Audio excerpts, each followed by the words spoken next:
तुमचं नित्य कर्तव्य आशीर्वाद घेण्याचं, पण अगदी तुमचं मुखकमल पाहिल्याविना माझ्या मनाला कधी समाधान वाटत नाही. आणि एकच माझ्या मनात उत्सुकता होती, तुम्ही दोघे केव्हा इथं येताय. हे तर कटाक्षे माझेच नव्हे तर साऱ्या जनतेचे हेच होते. आसावरी आणि प्रभावती, अगदी तुम्ही मैत्रिणी असाल पण सारं जग जाणतं. तुम्ही दोघे बहिणीप्रमाणेच वागता. मग तुम्ही आल्याशिवाय अगदी मनाला समाधान कसं वाटणार. तेव्हा पद्मावती, तुम्हाला पाहिलं मन समाधानी झालं. बाबा, पण तुम्हाला खरं सांगू, तुम्हाला पाहिलं ना की सतत मला आठवतं. नास्ती पितृ समाछाया, नास्ती पितृ समागती, नास्ती पितृ समोत्राणं, नास्ती पितृ समाप्त्या.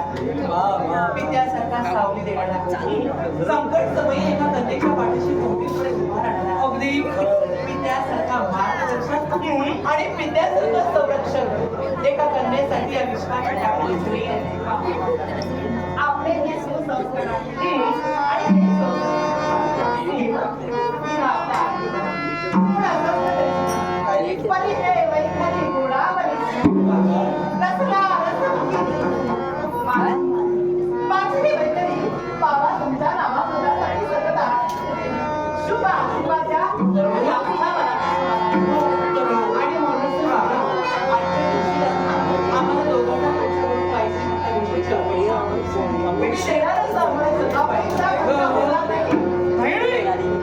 मुलांनी बाप्पाजवळ अपेक्षा ठेवायला हवी, पण तुम्हाला काही कमी ठेवलंय. बाबा, तुम्हाला काही दिलं नाही असं आहे. बाबा, आतापर्यंत तुम्ही आमच्या जीवनात काहीच कमी ठेवलं नाही, पण आज तुम्ही मागण्या लावणार नाही. आज आग्रहाने वेगळं, आगळाने वेगळं, आणि ते तुम्ही आम्हाला द्याल. तुम्ही मागितलं नसेल असं आम्ही मागणार आहोत. तुम्ही मागितलं नाही.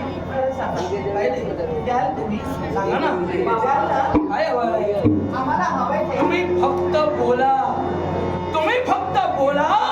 तुमच्या या बापानं तुमची इच्छा पूर्ण केली म्हणून मग हे आमच्या बोलण्याचा अवकाश. हो, सणादात आमची इच्छा पूर्ण होणार आहे. बोला तरी. द्या पुढचे.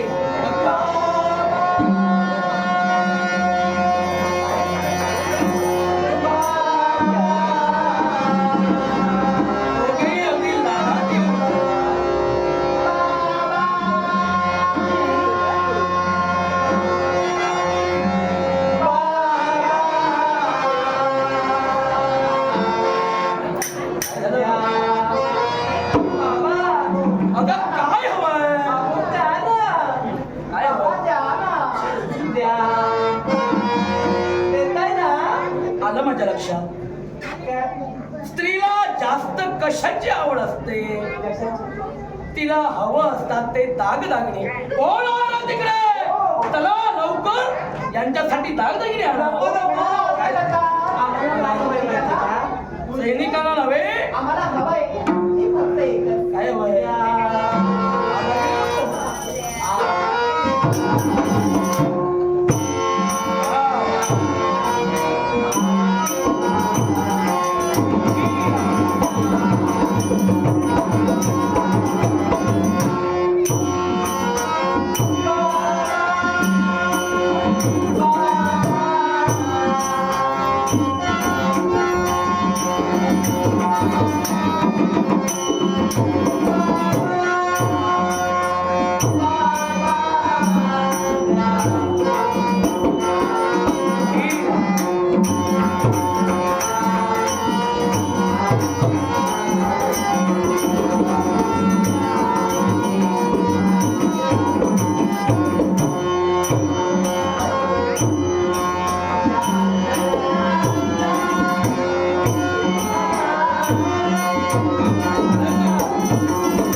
कामही करी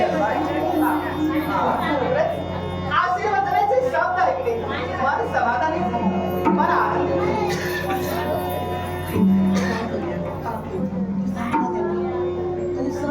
मी मला अगं माझ्यापेक्षा तुझा पण त्यापेक्षा लाडाची मी जरी त्यांची कन्या असते ना कशी लाडाची बोलतात ते मला नेहमी ओरडतात.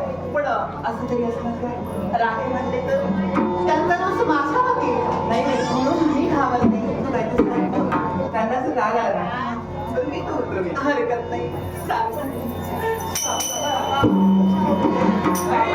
काय ऐका ना मुलं लाडानं गोडीनं बोलू लागली. बापानं आधीच समजायला हवं. मुलं बापाजवळ जाऊन ऐकून एकाच बोलू लागली की बापानं आधीच सावध राहायला हवंय. मुलांना काहीतरी हवंय. बाबा जे मुळीच नको काही नको काहीच नको विचार कर हं. आपण तुमच्या आशीर्वादाने आमच्या जीवनात काय सुचवलं आम्हाला सर्व काही पुरा काही दाग दागिने वस्त्र अलंकार उंची पैठणी रोज रोज नवनवीन मला तर काही नको त्याच्याबद्दल प्रश्नच नाही. पण तुम्ही पद्मावती फक्त बोललात की सारी तुमची सेवा तिथवर होते.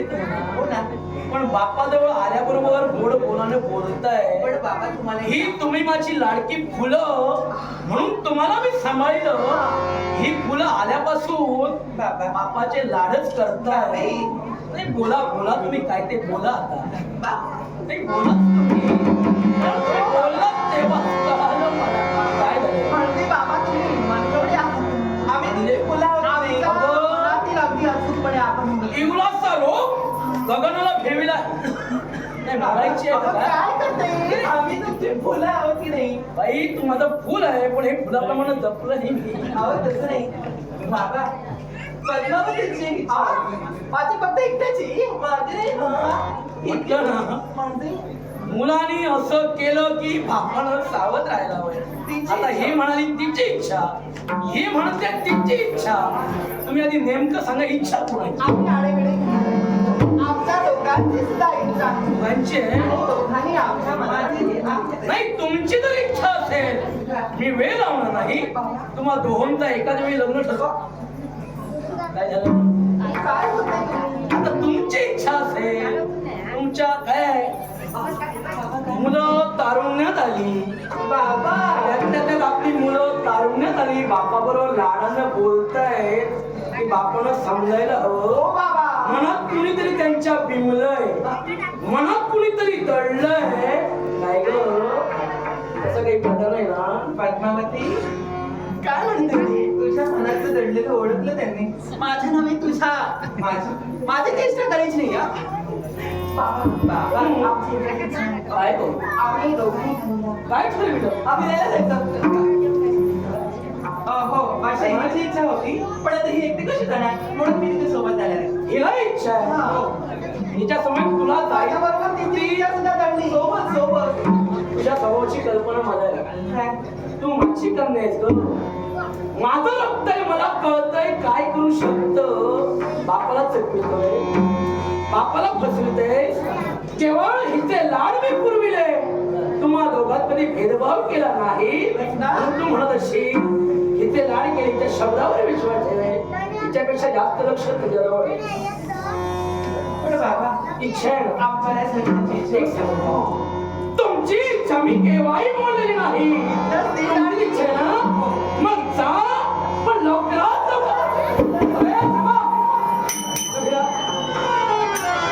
म्हटलं की चालली. हा अगदी उतावीळपणा तुझा पाहिलास ना. आता इच्छा पूर्ण होते की नाही हे मला कळलं. ये इकडं.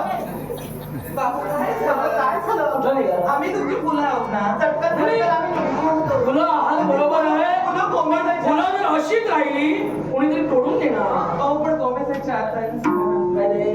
आम्हाला जायला हवं. जायला हवं. कुठं निघाला? कुठे नाही जास्त काही दूरवर जायचं नाहीये. हे तर आपल्या पलीकडे राष्ट्रवेशीवर ते अरण्य आहे ना तिथंच जाणार होतं त्या अरण्यावर. जा. पण लवकरात लवकर माघारी या अशी माझी तुम्हाला आज्ञा आहे. वेळ लावू नका.